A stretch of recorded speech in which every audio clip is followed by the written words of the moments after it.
在一個城市，一幕令人震驚的景象被記錄了下來，又有人凍死在街頭。這位靠街頭賣唱為生的人，在凜冽的寒風中失去了生命。鏡頭記錄了警察抬着屍體的畫面，那景象令人毛骨悚然。發佈這段影片的人感嘆道：外面有那麼多無家可歸的人，他們渴望生存，卻最終凍死在街頭。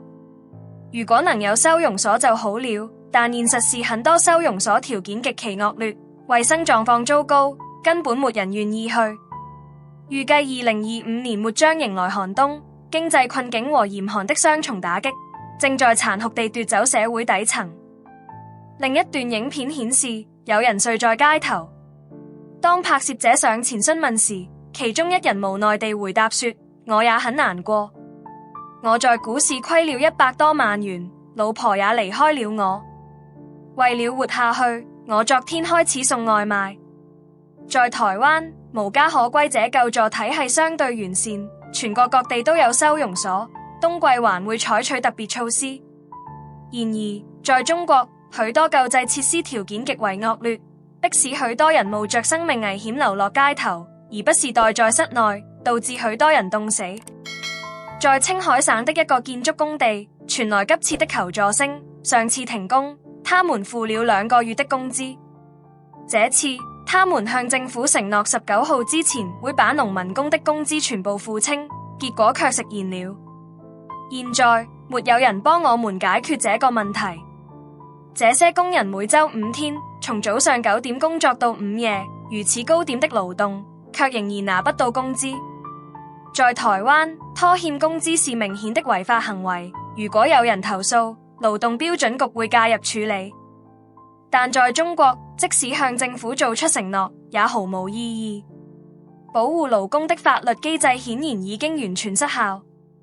一位網友大膽預測，到2026年春天，或許很多人就不再進城打工了。無論城鄉，都等着潮罷。另一位網友諷刺道：別大手大腳過年，今年可能和明年沒什麼兩樣，不然你也不會窮了10年了。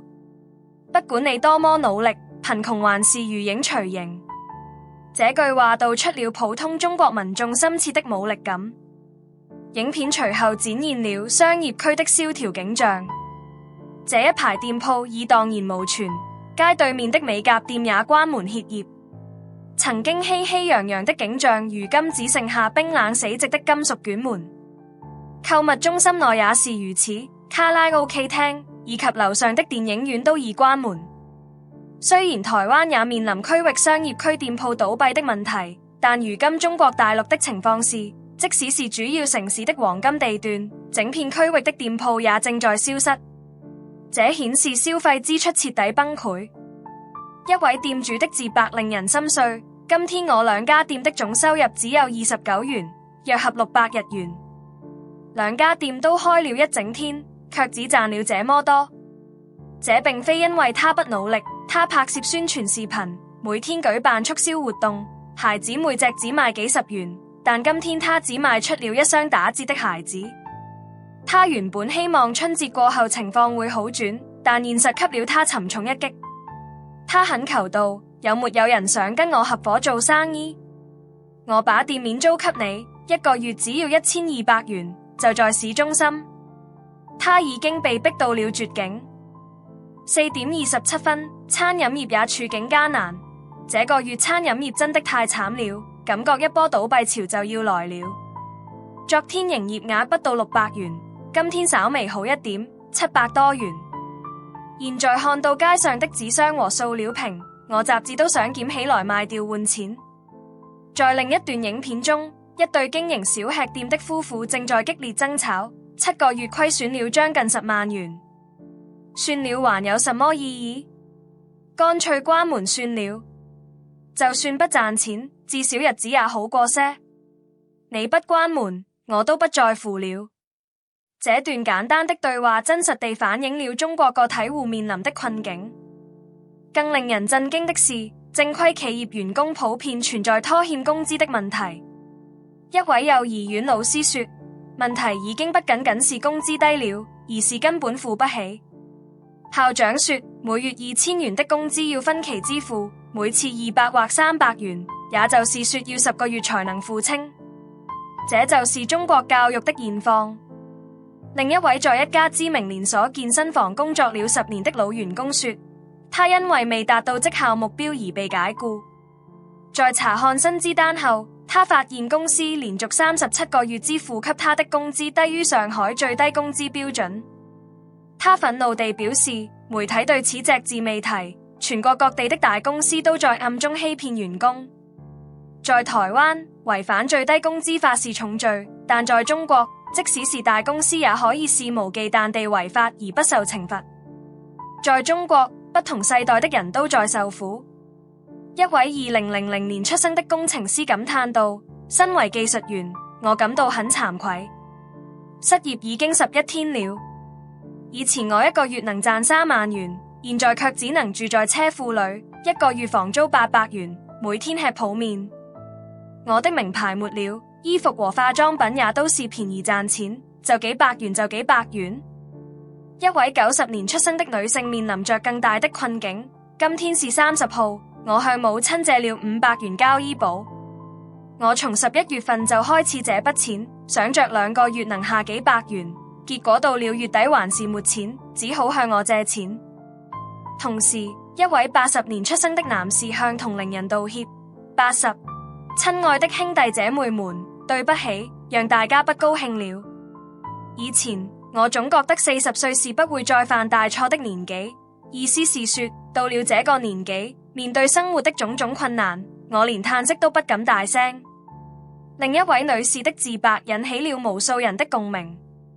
她說，以前她拿着薪水就能輕鬆買一杯奶茶，現在只能賺到每小時9.3元。為了那45元的加班費，她寧願加班到晚上8、9點。她騙媽媽說自己很忙，媽媽也勸她別太累，但她心裏明白，那45元對我來說真的很重要。一位男子描述了他瀕臨崩潰的家庭。今天我妻子徹底崩潰了，哭了起來。他發現我必須靠信用卡維持生計，他說他受夠了。可是沒有信用卡，我們怎麼活？難道我要餓死，拼命工作直到骨瘦如柴，然後死去嗎？逼到絕境的絕望。同時，中國正在出現一種被稱為斷絕親情的現象，指的是人們不再與親屬聯繫。一位網友分析到，今年家庭關係的破裂比去年更加嚴重。70、80年代出生的人還有家庭觀念，但90年代到千禧一代除了父母之外，幾乎拋棄了所有人。富人瞧不起窮親戚，窮親戚為了面子也不願依附富人。現在連家庭的概念都開始崩塌了。雖然台灣也存在降薪導致家庭不疏遠的問題，但存在於家庭至習俗的習俗導致家庭不疏遠。而中國的情況是，經濟差距徹底撕裂了家庭關係，社會凝聚力從根本上開始瓦解。女士們、先生們，今天分享的畫面展現了中國社會面臨的深刻危機。從路邊凍死的人們，拿不到工資的工人，日日不足30元的店主，靠信用卡度日的家庭，到連家庭情感都無法維繫的社會。正如一位網友所說，別過得太開心，今年和明年可能沒什麼兩樣。這句話背後是無數失去希望的人們。台灣經歷了30年失落，但社會並未崩潰，因為我們擁有強大的社會保障體系。失業保險、生活保障和醫療保險，這些機制在困境中提供了支持。而中國現在展現的是社會保障體系失效的社會，人們在街頭凍死，無人伸出援手，這或許是無止盡追求經濟成長的殘酷後果。希望今天的影片能讓你看到主流媒體不願報道的中國現實。你對這些現象有何看法？請在下方留言，記得訂閱頻道並開啟通知。下次見，感謝收看。